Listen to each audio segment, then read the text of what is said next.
నమస్తే, నేను Yashoda. Welcome to Pallavi TV.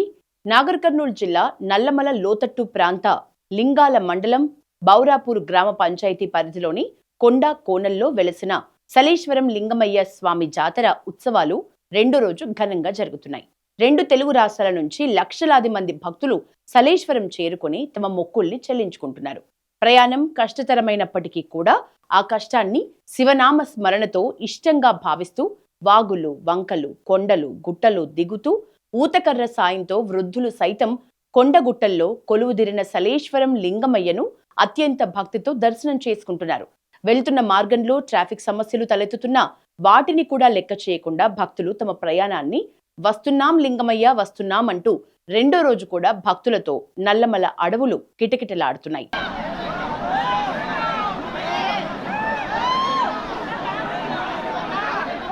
Brother, మీరు ఎక్కడి నుంచి వచ్చారు? హైదరాబాద్. ఎన్ని గంటల నుంచి వెయిట్ చేస్తున్నారు? సలేశ్వరం వెళ్లే దారి ఎటు చూసినా కూడా జనసంద్రంగా భక్తులతో కనిపిస్తోంది. 1000 అడుగుల ఎత్తు నుంచి పారుతున్న జలపాతం, ఆ జలం లక్షలాది వృక్షాల్ని తాకుతూ పారుతున్న నీటిని తాకటం, భక్తి పారవస్యంలో వాటిని తాగటం, అలాగే లింగమయ్య దిగువన ఉన్న గుండంలో పుణ్య స్నానాలు చేయటం శరీరానికి ఎంతో పవిత్ర స్థానంగా భక్తులు భావిస్తారు.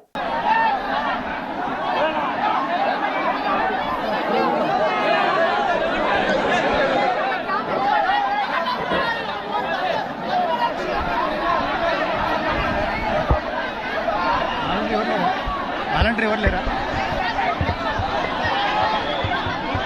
అంత దూరమా? అయితే సలేశ్వరం జాతరలో సరైన ఏర్పాట్లు లేక భక్తులు తీవ్ర ఇబ్బందులు పడుతున్నారు. ఏర్పాట్లు చేయటంలో ప్రభుత్వం వైఫల్యం చెందింది అనే ఆరోపణలు వస్తున్నాయి. పార్కింగ్ ఫీజు అంటూ డబ్బులు వసూలు చేస్తున్నారు, కానీ ఇక్కడ మాత్రం ఎలాంటి ఏర్పాట్లు లేవు, ఒక్క పోలీస్ అధికారి కూడా లేడు అని మండిపడుతున్నారు. 3-4 గంటలు లైన్లో నిలుచున్నా లైన్ కదలటం లేదని, ఇంకా దర్శనం ఎప్పుడు అవుతుందో తెలీదు అంటూ భక్తులు ఆవేదన వ్యక్తం చేస్తున్నారు. ఈ వీడియోలు సోషల్ మీడియాలో వైరల్గా మారాయి.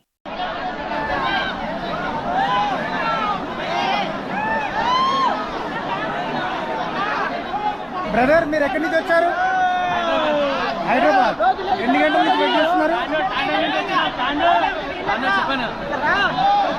ఎన్ని గంటల నుంచి వెయిట్ చేస్తున్నారు ఇక్కడ? మేము నైట్ 12 o'clock స్టార్ట్ అయినాము. 12 o'clock స్టార్ట్ అయినాం, బట్ ఇంతవరకు కూడా దర్శనం లేదు. ఒక పోలీస్ వ్యవస్థ లేదు ఇక్కడ.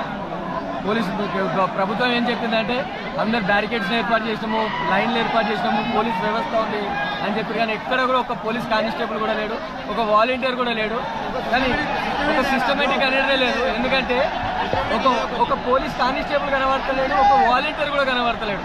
ప్రభుత్వం ఏమో ఒక్కొక్క వాహనం దగ్గర నుంచి 500 రూపాయలు, 1000 రూపాయలు, 500, 1000 రూపాయలు, 100 రూపాయలు వసూలు చేశారు, 30 రూపాయలు టికెట్ వసూలు చేశారు. కానీ ఒకరు కూడా ఇక్కడ వ్యవస్థలో మాత్రం ఎక్కడ ప్రభుత్వం వైఫల్యం చెందింది. పోలీసు వాళ్ళు ఎక్కడ లేరంటారా? ప్రభుత్వం వైఫల్యం చెందింది, పోలీస్ వ్యవస్థ ప్రభుత్వం వైఫల్యం చెందింది.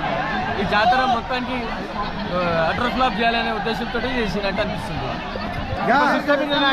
గత సంవత్సరం కనీసం పోలీసులతో ఏర్పాటు చేశారు. ఈ సంవత్సరం కనీసం పొద్దున దాదాపు 3 గంటలకు వచ్చి మేము నిలబడ్డాం. ఇక్కడికి దాదాపు 3 hours అవుతుంది, ఇంతవరకు దర్శనం అనేది లేదు.